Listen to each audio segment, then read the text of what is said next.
Bravo waxa ay leedahay khibrad dheer dhanka la talinta maamulka sare ee shirkadaha. Waxaanu caawinay shirkado badan oo Soomaali ah sanadihii tagay, taas oo u horseeday badankood in ay kobcaan kadib markii aan la wadaagnay talooyin wax ku ool ah oo runtii wax ka bedelay tartanka suuqa. Haddii ay ahaan lahayd dejinta istiraatiijiyadda shirkadda, horumarinta shaqo wanaagga, maamulidda isbedelada cusub, ilaa dhanka maaliyadda, waxaan si xirfadaysan u caawinaynaa goor waliba maamulka doonaya inuu ku guuleysto suuqa.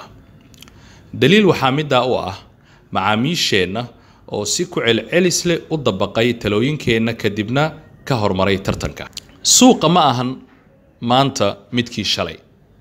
Suuqa waxa uu dalbanayaa maanta maamul dhiifoon, aqoon leh iyo shaqaalo tayaysan oo la jaan qaada qarniga 21aad.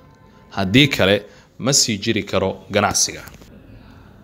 Kasakow la talinta maamulka, waxaan ka caawinaa shirkadaha tayaynta shaqaalaha inagoo bixinay in ka badan 5,000 oo saacadood oo tababar xirfadaysan ah.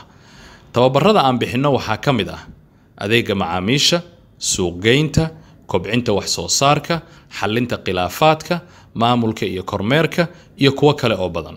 Shirkadaha sidoo kale waxa ay si gaar ah u dalban karaan tababaro gaar ah sida ay horeba ugu dalbadeen, tusaale ahaan ilaalinta xogta. Ku soo biir macaamiisha Bravo oo horumari ganacsigaaga.